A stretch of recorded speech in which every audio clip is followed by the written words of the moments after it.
that's a scene from Lee. You know, Mark teased this before a commercial break, but basically a purchase of an antique table led to the making of this movie. Can Yes, so in 2015, I got a phone call from some really good friends of mine who work in the antiques business, and they research interesting pieces that come in, and they know how much I love to cook and share meals with family, and they called and they said, Kate, there's this table that has come in and we really think you should bid on it. And I said, well, tell me. And it was a beautiful old table in the kitchen of a home that was shared by the man who became Lee Miller's husband, Roland Penrose, who's played by Alexander Skarsgård in our movie.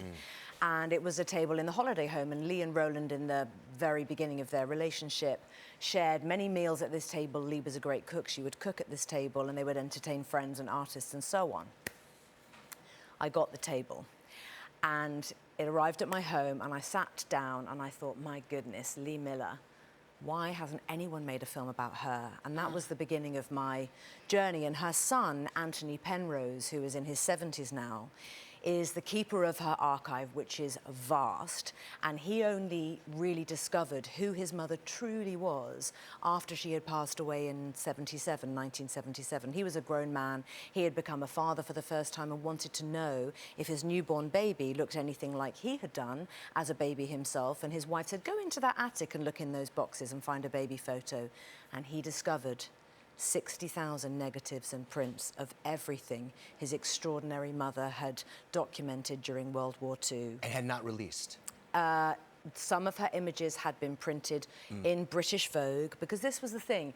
Lee Miller was a female photographer and war correspondent at a time when women they weren't doing this job. So she fought to get herself there to the front line. She created this job for herself so she could go and document the hidden truths of the Nazi regime, but using a woman's eye. And Lee had been somewhat pigeonholed by history as being the former muse, ex-lover of Man Ray, ex-CoverGirl, former Vogue model. A model. Yeah, right. And this was a snippet of her life in her 20s. She hated being a model. She couldn't wait to get away from it. So I wanted to lift her out of the male gaze and put her firmly at the head of the table where she belonged as a pioneering war correspondent. In middle age, she wasn't like some young hotshot. She was absolutely determined to reveal the truth, and this decade of her life was by far her most defining. Yeah. And that was the story I wanted to tell. And taking those photos and documenting what the atrocities that she saw didn't come without a price, yeah? No, it's true. I mean, so many people, I mean, everyone really who was a part of or witnessed World War II went home with terrible PTSD. Of course. And Lee did not escape that. She had suffered a trauma as a child that certainly triggered a lot of her PTSD post-war, and it made her have a difficult relationship with her son, Anthony, when he was just a small child. Because there was no vernacular for that. There was no PTSD. No, that's right. And words like, you know, mental health, etc., you know, these phrases we use very comfortably now, and we understand what that means.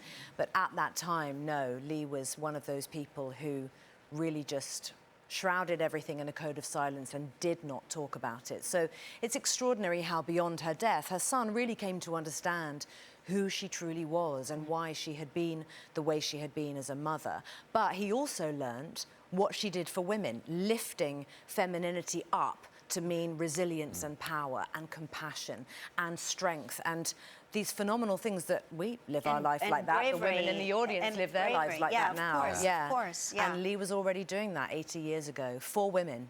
I'm so glad you bid on that table. I know.